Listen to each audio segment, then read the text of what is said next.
Operation സിന്ദൂറിന്റെ ഭാഗമായ സൈനികർക്ക് all Kerala photographers association ആദരം നൽകി. ചെങ്ങന്നൂർ മേഖലാ കമ്മിറ്റിയുടെ ആഭിമുഖ്യത്തിൽ സംഘടിപ്പിച്ച പരിപാടിയിൽ സൈനികർക്കും കുടുംബാംഗങ്ങൾക്കും ആദരവ് നൽകി. രാജ്യത്തെ നടുക്കിയ പഹൽഗാം ഭീകരാക്രമണത്തിന്റെ മറുപടിയായി ഭാരതം നടത്തിയ ഭീകരവേട്ട ഓപ്പറേഷൻ സിന്ദൂറിന്റെ ഭാഗമായി സൈനികരെ all Kerala photographers association Chengannur മേഖലാ കമ്മിറ്റിയുടെ ആഭിമുഖ്യത്തിൽ ആദരിച്ചു. ചടങ്ങിൽ മേഖലാ പ്രസിഡന്റ് മുരളീധരൻ കോട്ട അധ്യക്ഷത വഹിച്ചു.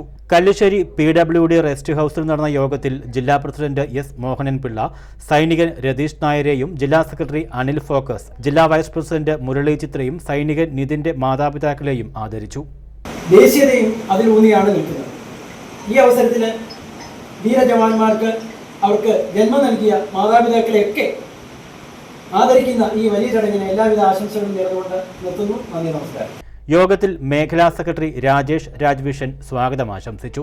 ജില്ലാ ജോയിന്റ് സെക്രട്ടറിയും മേഖലാ ഇൻചാർജ് കൂടിയായ സലിൽ ഫോട്ടോ പാർക്ക്, ജില്ലാ രക്തദാന coordinator Archana Sreekumar, photo club coordinator Sudheesh Premier, വനിതാ വിംഗ് കോർഡിനേറ്റർ ശുഭ എസ്, മേഖലാ ട്രഷറർ സാമു ഭാസ്കർ എന്നിവർ ചടങ്ങിന് ആശംസകൾ അറിയിച്ചു. മേഖലാ ജോയിന്റ് സെക്രട്ടറി നിയാസ് മാന്നാർ നന്ദി രേഖപ്പെടുത്തി. News bureau, Chengannur.